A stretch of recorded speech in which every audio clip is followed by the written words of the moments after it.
Iran में विरोध प्रदर्शन भले ही कम हो गया हो, मगर अमेरिका से टकराव जारी है। दोनों देशों के बीच तनाव चरम पर है। ईरान के राष्ट्रपति मसूद पेजेश्कियन अमेरिका को चेतावनी दे रहे हैं कि अगर supreme leader Ayatollah Ali Khamenei पर हमला हुआ तो उसे ईरान के खिलाफ जंग माना जाएगा। पेजेश्कियन ने एक्स पर पोस्ट कहा कि किसी भी हमले का कठोर और पछतावे वाला जवाब दिया जाएगा। पेजेश्कियन की प्रतिक्रिया अमेरिकी राष्ट्रपति डोनाल्ड ट्रंप के बयानों के बाद आई है। ट्रंप ने चेतावनी दी थी कि अगर प्रदर्शनकारियों की हत्याएं या फांसी जारी रही तो अमेरिका दखल दे सकता है। ईरान में 28 दिसंबर से जारी हिंसक प्रदर्शन में अब तक 5000 से ज्यादा लोगों की जान चली गई है। इसमें करीब 500 सुरक्षाकर्मी भी शामिल हैं। एक ईरानी अधिकारी ने नाम न बताने की शर्त में रॉयटर्स को यह जानकारी दी है। ईरानी राष्ट्रपति मसूद पेजेश्कियन ने रविवार को एक्स पर एक पोस्ट कर कहा कि इसे ईरानी लोगों के खिलाफ युद्ध की घोषणा माना जाएगा। उन्होंने लिखा, हमारे देश के सुप्रीम लीडर के खिलाफ कोई भी हमला ईरानी राष्ट्र के खिलाफ पूरी तरह से युद्ध के बराबर होगा। उन्होंने आरोप लगाया कि अगर ईरान के लोगों को अपने जीवन में कठिनाइयों और मुश्किलों का सामना करना पड़ता है तो इसका एक मुख्य कारण अमेरिकी सरकार और उसके सहयोगियों द्वारा लगाई जा रही लंबे समय से चली आ रही दुश्मनी और अमानवीय प्रतिबंध है। ट्रंप ने ईरान के सर्वोच्च नेता अयातुल्लाह अली खामनेई के दशकों लंबे शासन को समाप्त करने की मांग की और कहा कि लगातार जारी जन आंदोलन और असंतोष के बीच इस मुल्क को नए नेतृत्व की जरूरत है। ट्रंप ने कहा कि ईरान में नई लीडरशिप खोजने का वक्त आ गया है।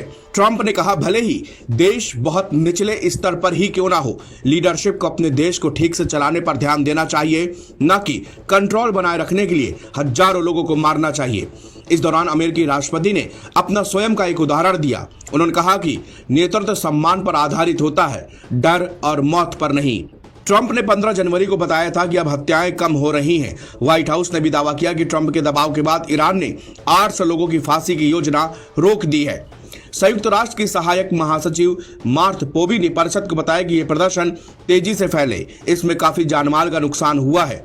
मानवाधिकार संगठनों के मुताबिक अब तक 3428 प्रदर्शनकारियों को मार दिया गया है, जबकि 18000 से ज्यादा लोगों को गिरफ्तार किया जा चुका है। हालांकि संयुक्त राष्ट्र इन आंकड़ों की पुष्टि नहीं कर सका है।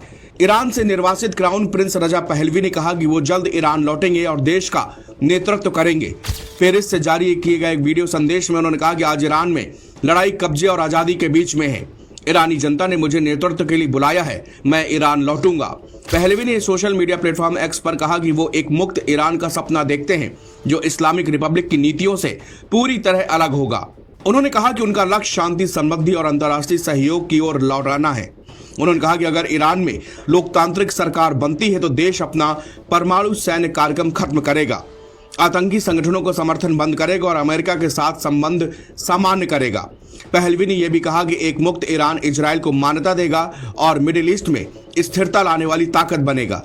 ट्रंप प्रशासन ने 18 ईरानी व्यक्तियों और संस्थाओं के खिलाफ नए प्रतिबंधों को लगा दिया है।